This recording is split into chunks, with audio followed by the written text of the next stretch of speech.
Sa nakaraan ay natapos tayo sa pagpapakita ng ating bida ng kanyang The Seal of the Devil Suppression, na labis naman na kinagulat ni Daoist Priest Ching at sa huli na corner ng ating bida ang Devil of Origin at kanya itong tinanong. Nang makita iyon ni Jiang Cheng ang ginawa ng ating bida sa Devil of Origin ay naging masaya siya at kanya pang pinagmamalaki sa kanyang ama na talagang may kakayahan si Brother Ren. Ngunit ang inakala nilang tapos na nagkakamali ang mga ito gayong nagsisimula pa lang ang demon dahil kung ang inaakala daw ng mga ito na mapipigilan siya gamit lang ang isang walang kwentang Seal of Devil Suppression ay mali sila. Dito ay lumaki ang katawan ng demon at hinarap niya ang ating bida na kanya raw itong papatayin. Nang makita ito ng mag-ama ay mas lalong ang mga ito na natakot dahil mukhang mas lumakas pa nga raw ang masamang espiritu at imposible daw ito. At dahil sa laging binabara ng uncle ang ating bida ay talagang minamaliit niya ito na kung paano kayang mapipigilan ng batang iyon ang demon, dahil kahit na si Daoist Priest Ching ay hindi kaya ito. Habang makikita na naghaharap ang ating bida at ang Devil of Origin ay napapatanong pa din ang Sect Master na kung ito na nga ba ang Devil of Origin. Sinagot ito ni Daoist Priest Ching na baka talagang ito na ang Devil of Origin dahil mas lalo pa itong lumalakas. At umalis na raw sila dito agad, dahil kung hindi sila makatakas mamamatay sila. Dahil sa ayaw pang sumunod ng Devil of Origin sa ating bida ay humakbang ito, at naglabas pa ng Seal of the Devil Suppression at hindi lang ito isa o dalawa gayong dinagdagan niya pa ito. Nang makita ito ni Daoist Priest Ching hindi siya nito makapaniwala at napapatanong na kung paano daw ito nangyari. Paano niya kayang tawagin ng sabay-sabay ang 5 Seal of Devil Suppression? Habang tumutulo ang kanyang sipon ay nasabi niya rin dahil sa buong buhay niya na nagpapalaki ng Demon Seal, hindi niya pa nakayang buuin ng ganap ang kahit isa man lang. Bukod pa rito, isa lang naman ang maaaring palakihin na Demon Seal. Hindi ba yan karaniwang kaalaman? Tugon dito ng kanyang tauhan na posible bang gumamit siya ng ibang kasanayan para kopyahin ito. Sa labanan dito ay binitiwan na ng ating bida ang kanyang Seal of Devil Suppression dito ay makikita din na bumabagsak ito tungo sa Devil of Origin. Dahil sa ipinapakita ng ating bida ay napapatanong dito si Daoist Priest Ching na kung sino ba talaga ang ating bida. Naging mabilis naman dito ang paggalaw ng Devil of Origin dahilan na unti-unti itong nakakalapit sa ating bida. Dito ay makikita si Daoist Priest Ching na tinatawag na ang ating bida na Sir at may paggalang at tutulungan niya raw ito, dahil hindi sapat ang 5 Seal of Devil Suppression para harapin ang masamang espiritong ito. Ngunit sinagot naman siya dito ng ating bida na hindi na kailangan. Dahil kung hindi gumana ang 5, subukan naman daw nila ang 50 at makikita sa likod ng ating bida ang naglalakihan na Seal of Devil Suppression. Matapos binitiwan ito ng ating bida sa sumusugod na Devil of Origin at makikita ang lahat na ito ay bumabagsak papunta sa Devil of Origin. Muli gaya ng inaasahan kay Daoist Priest Ching ay nagulantang na naman ito sa gulat, napatanong ito na kung totoo namang gumagamit ng Soul Power ang Seal of Devil Suppression, gayong hindi niya ma-imagine kung gaano kalaki ang dami ng Soul Power na kailangan para sa 50 Seal of Devil Suppression na ito. Hindi pa banggitin na napakahirap palakihin ang soul power. Kahit na gumamit ka ng spiritual power, ang isang karaniwang cultivator ay ubos na. Sa labanan ay patuloy dito na bumabagsak ang Seal of Devil Suppression ng ating bida at sa ngayon ay makikita na tatakpan ang katawan ng Devil of Origin. Makikita din naman dito ang katawan ng Devil of Origin na unting-unting naglalaho na kanyang sinisigaw na hindi makapaniwala sa nangyayari gayong imposible raw ito. Sa huli ay tuluyan naglaho ang kanyang katawan at isang usok na lang ang natira habang nakatayo pa din dito ang ating bida. Matapos iyon ay humarap ang ating bida sa kanila na nanginginig pa din na takot ngunit kabaliktaran ito sa matanda dahil sa kanyang pagkamangha sa ating bida. Dito ay sinabi ng ating bida sa Daoist Priest Ching na tapos na. Kaya naman ang nasabi na lang dito ng Sect Master sa ating bida na napakalakas raw ni Sir Ren. Gaya ng inaasahan ay kaagad dito na lumapit si Daoist Priest Ching sa ating bida at may paggalang niyang sinabi na mula ngayon, ang ating bida na lang ang susundin niya at sasambahin. Dito ay sinabihan naman siya ng ating bida na hindi siya basta-bastang tumatanggap ng pagluhod ng sinumang tao. Tugon nito sa kanya na kung ganito man, mangyaring tanggapin na lang ng ating bida ang kanyang pagpapasalamat na may paggalang. At wala na nga lang nasabi ang ating bida sa kanyang pinaggagawa. Matapos nito ay inutusan niya si Zir na sumama sa kanya, Tumugon si Zir na may pagtataka na kung tama ba ang kanyang narinig na siya ang gusto nitong isama.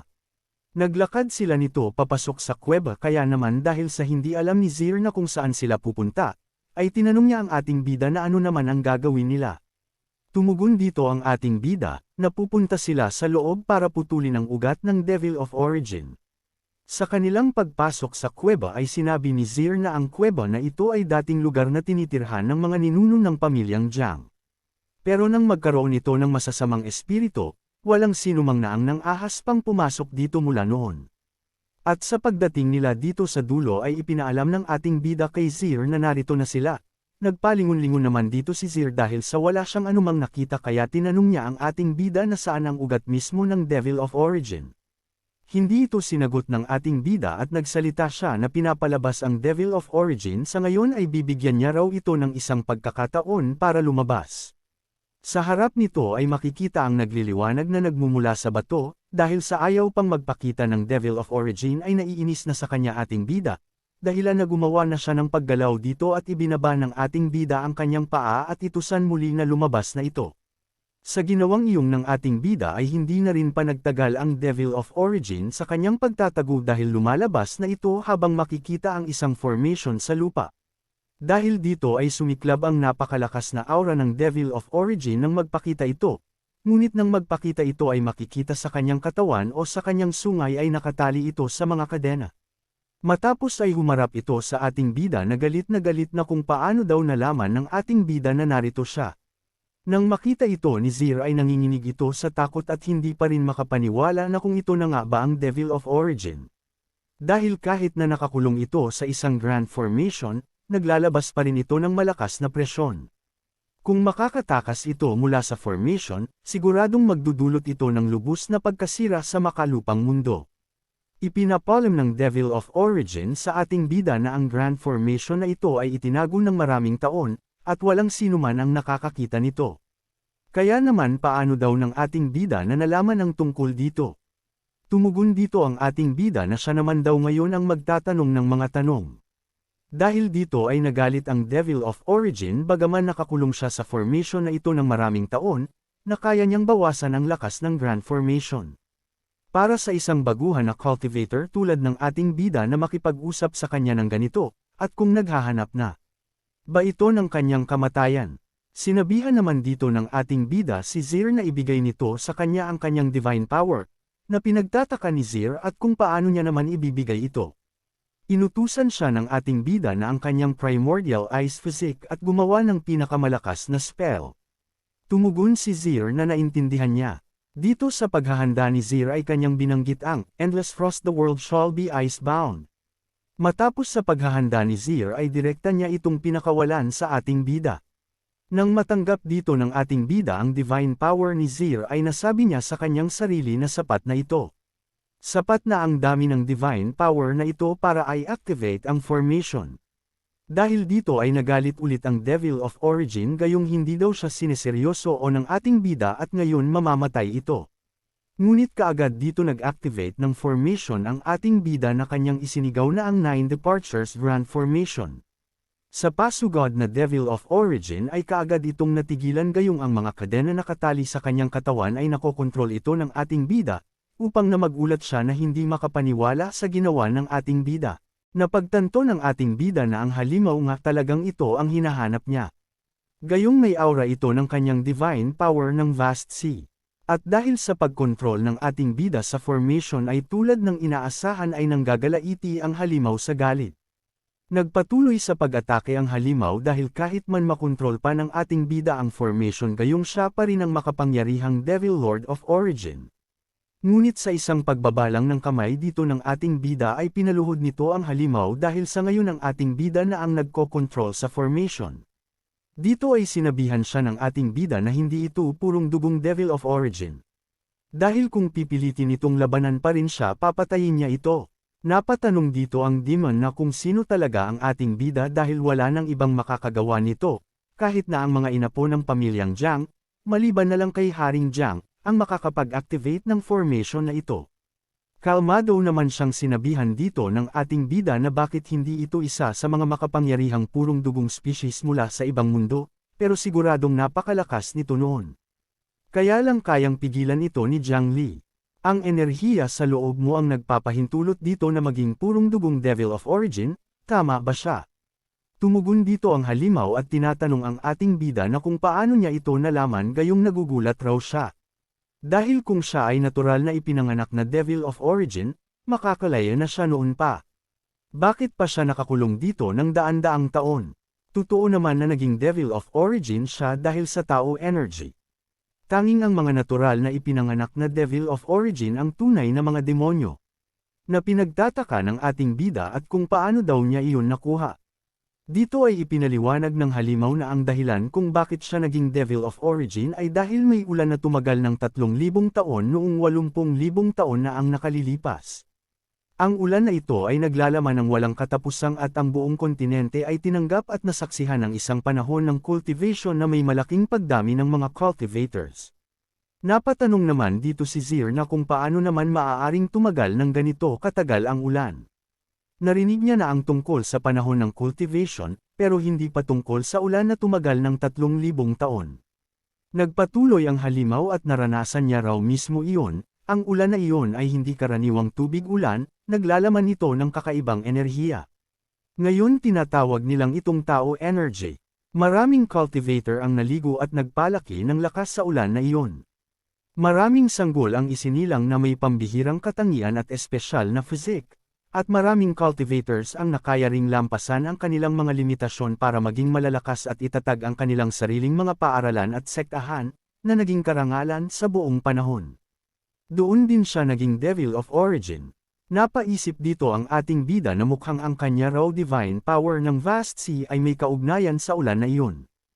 Ang divine power ay sinipsip ng lahat ng halaman, mga halimaw, at mga cultivators. Ibig sabihin, ang kanyang divine power ng vast sea ay nagkalat sa makalupang mundo sa pamamagitan ng ulan na iyon. Napangiti din siya dito gayong totoo napakagandang plano ito. Napaling mo naman dito ang ating bida sa kay Zir at tinanong na kung mayroon pa bang mga pagkakataon na natitira sa loob ng ulan na iyon. Tumugon si Zir na wala siyang narinig tungkol doon.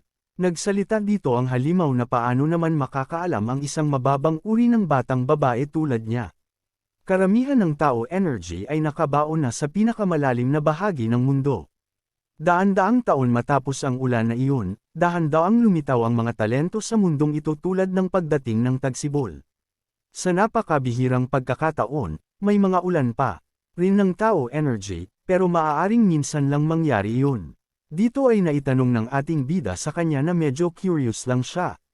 Gayong napakaraming alam daw ng halimaw tungkol sa labas ng mundo dahil nakakulong lang naman ito dito. Ngunit bahagya lang dito natawa ang halimaw dahil bakit naman daw niya sasagutin ang tanong ng ating bida. At bigla na lang itong umatake at kanyang ipinaalam sa ating bida na ang pag-uusap nila ngayon ay pinapatagal niya ang oras para makalaya siya. At sa wakas, nakalaya na siya matapos ang libu-libong taon, nakalaya na siya mula sa mga kadena na ito at walang makakapigil sa kanya ngayon. Dito ay makikita ang anyo ng Devil of Origin at nang makita ito ni Zir na sobrang lakas ang nilalabas na aura nito ay hindi ito kinaya ng kanyang katawan dahilan na matamba siya nito. Sa takot niya ay kanyang nasabi sa kanyang sarili na kung ito na ba ang tunay na lakas ng isang Devil of Origin. Napatanong siya na kung hindi naman siya ang tinitignan ng halimaw na ito, pero hindi na siya makatayo ng mag-isa. Sa harap ng ating bida ay pinagyayabang ng halimaw na kung nararanasan niya na ba ang pinakamasakit na sakit sa mundong ito habang sinisipsip niya ang spiritual power ng ating bida at tatapusin ang kanyang buhay. Dito ay sinabihan rin siya ng ating bida na kapag sinipsip niya ang spiritual power ng halimaw malaki ang pagbabalik ng lakas niya sa Baitawa. At sa labas nito habang naghahantay ang ama ni Zir at si Daoist Priest Ching ay isang napakalakas na pagsabog dito ang nagmula sa loob ng kung saan ang ating bida. Dahil dito ay napatanong ang ama ni Zir sa Daoist Priest Ching na kung ano na raw ang nangyayari. Tumugon ito sa kanya at kanyang ipinaalam na ito na nga ang aura ng isang Devil of Origin. Ang Devil of Origin na pinigilan ay nakalaya na. Nalabis naman dito na ikinatakot ni Jiang Cheng. Habang nagsalita naman dito ang uncle nila may mga tagumpay nga pero mas marami namang kabiguan. Alam niya namang hindi mapagkakatiwalaan ang batang iyon. Hindi lang niya natapos ang problema, pinakawalan pa niya ang Devil of Origin, tapos na talaga ang pamilyang Jiang. Tumugon dito si Daoist Priest Ching na hindi lang ang pamilyang Jiang ang mapapahamak. Kapag nakalaya na ang Devil of Origin, siguradong magkakaroon ng kalamidad ang buong Jiangyuan City. Sa ngayon ay iniisip niya na lang na kung kumusta na kaya ang ating bida sa loob. Samantala sa loob nito ay makikita na hindi napatay ng Devil of Origin ang ating bida sa isang atake lang. Dito ay sinabihan siya ng ating bida na tumigil na ito, gayunpaman ay mukhang walang balak na tumigil ang halimaw dahil sa aatake naman ito. Ngunit napahinto ito dahil parang may mali, hindi raw siya nakasipsip ng kahit isang spiritual power mula sa ating bida. Napatanong siya na kung anong nangyayari. Subalit kanyang ring na pagtanto na nasira na ang cinnabar field ng ating bida. Ang kanyang 108 na merit ions ay lahat ring nakablock. Dito ay nakangiti siyang tinanong ng ating bida na kung nagugulat ba ito, kaya naman napatanong din dito ang halimaw sa kanya na paano pa ang ating bida nabubuhay. Dito ay umatake na ang ating bida dahil sa ngayon tiyak na siyang hindi na makakalabas pa rito ng buhay ang halimaw. Dahil sa hindi makagalaw ang halimaw ay napatanong siya na ang formation na ito ay halos naubos na matapos ang maraming taon. Tanong niya sa ating bida na kung gusto ba siyang patayin nito gamit lang ang kaunting lakas na ito. Dahil sa managinip na lang raw ang ating bida. Dito ay tumingin ang ating bida sa nakaluhod na si Zir dahil tulungan raw siya nito. Tumugon ito na kung paano niya ang ating bida na matutulungan. Dito ay pinatayo ng ating bida si Zir at hinahawakan ang kanyang kamay, at inutusan siya ng ating bida na activate ni Zir ang kanyang spiritual power. Dito ay binanggit ng ating bida ang mga katagang ang mga awit ng mga punong jade ay nananatili, at ang aura ng hari ay unti-unting mawawala. Sa lilang ng araw, ang magkakasamang hukbo at ang tore ng bantay ay walang laman, na nangangahulugang unti-unting humihina ang isang dating makapangyarihang kapangyarihan. Ang mga ibong bato ay dumadaan sa ulap, maliwanag at maulan. Sa kabila ng mga pagbabago sa mga gawain ng tao at paglipas ng panahon, nananatili pa rin ang pangmatagalang kagandahan ng kalikasan. Tanging ang mga berdeng bundok ang makakapigil sa Luoyang. At dito sa dalawang daliri ni Zir ay makikita ang paglabas ng kanyang divine power, matapos ito kanila itong itinutok na kung saan nakakulong ang Devil of Origin at isa pang formation ang lumitaw sa taas ng Devil of Origin. Dahil dito ay napapasigaw ang halimaw sa tindi ng pressure at parang itong pinagpupunit-punit ang kanyang katawan.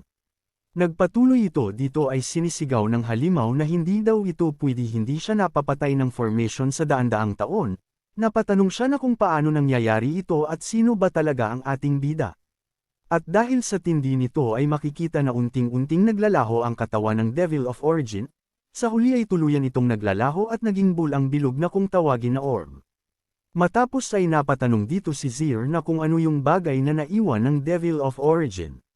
Kinuha ito ng ating bida dito sa kanyang isipan na ang orb na ito ay ang bagay sa loob ng Devil of Origin na naglalaman ng kanyang divine power ng vast sea. Marami pa itong beses kaysa sa inaasahan niya. Mukhang sinadyang iniwan ni Jiang Li ang Devil of Origin dito para maibalik niya ang kanyang divine power.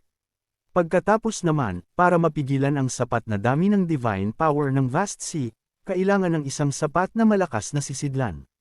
Ang Devil of Origin ay isang simpleng sisidlan na pinigilan ni Jiang Li. Gayunpaman, ang kanyang cinnabar field ay nasira ngayon, at hindi siya makakapag-imbak ng maraming divine power sa loob ng kanyang sarili. Kailangan niyang ibalik agad ang kanyang cinnabar field. Dito ay napatanong ulit si Zir na kung patay na nga ba ang Devil of Origin.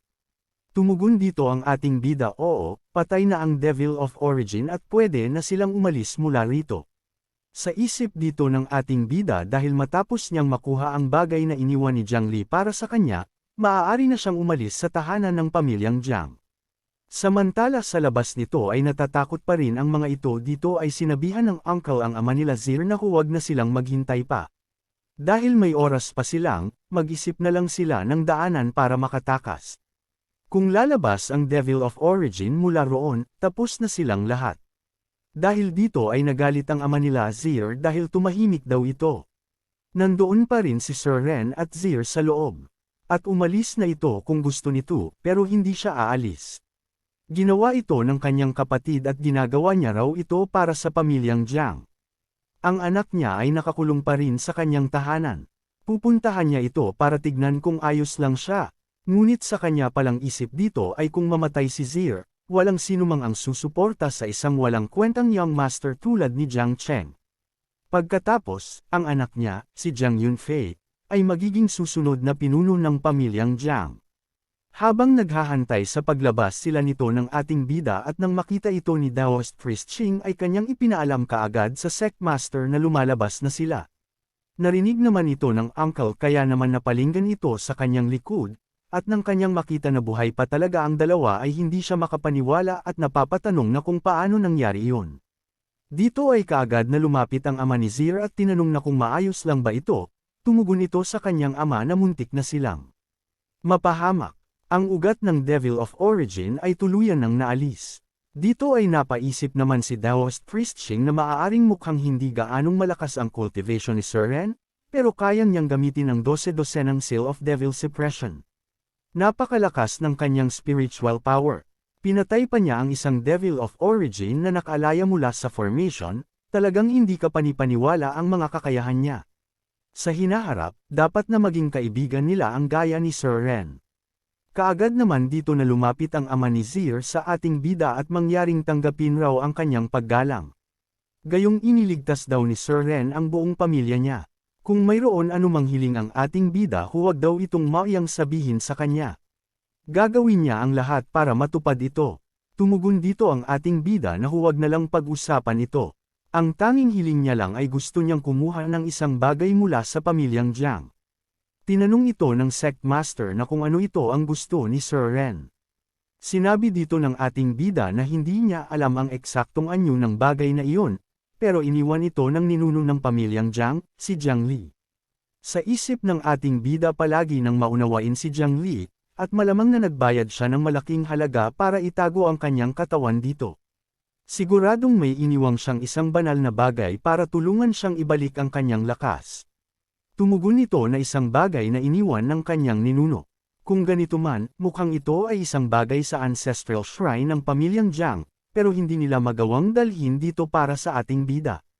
Ngunit huwag daw itong mag-alala, maaari siyang dalhin papunta roon. Nagsalita naman dito sa gilid si Daoist Priest Ching at kanyang ipinaalam sa sect master na dahil nalutas na ang krisis, babalik na siya sa Heavenly School. At nagbigay galang din ito sa ating bida dahil ang kahangahangang gawa ng ating bida ngayong araw ay talagang namangha siya.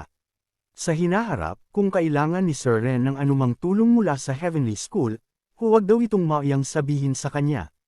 At taos puso naman dito na nagpapasalamat ang sect master sa Daoist Priest Ching.